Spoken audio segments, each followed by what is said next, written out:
Save up on your electricity bill with Solco solar water heaters. President's Counsel M.A. Sumanthiran expressed his views regarding the arrest of Attorney-at-Law Hijaz Hezbollah by the CID during the debate on the expenditure overhead of the Ministry of Justice in Parliament yesterday. Of a colleague of mine, Hijaz Hezbollah, a brilliant lawyer, Honourable Minister of Justice knows that very well. A brilliant young lawyer, denied justice for 8 months. What are you doing for 8 months? If you had evidence that he was involved in anything at all, you could have charged him with that. What are you doing for 8 months? All kinds of false allegations were made against him. When his house was searched and he was arrested, Honourable Minister, they took away 2 of his case briefs. Not even in a court of law can questions be asked with regard to communication between client and attorney, and you know that very well. There are only 2 instances of privilege. One husband-wife and the other is attorney-client privilege. That's how sacrosanct communication between a lawyer and his client is. But they took even his client's files. Can't he have clients? Can't he handle cases for people who are later found to have committed other crimes? Is a lawyer to be blamed?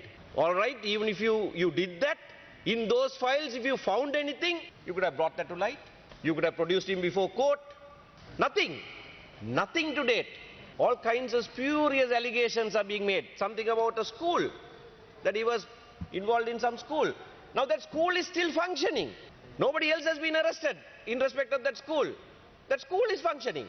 I mean, funny state of affairs. Funny ministry. He was said to have got assistance from Qatar Charity. Now Qatar Charity is still running. Is still involved.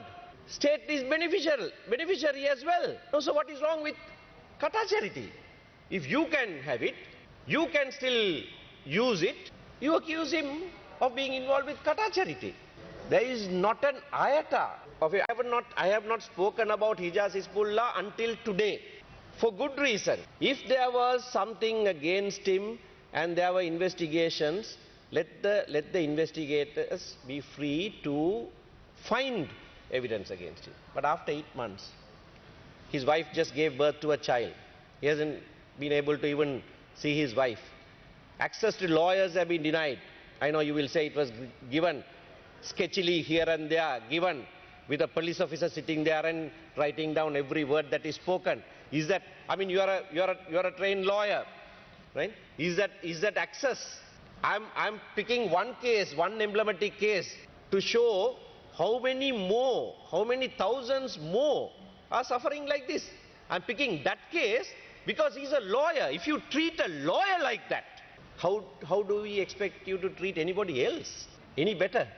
A lawyer who is well known, a lawyer who is regarded as a brilliant advocate in our courts, is being treated like this.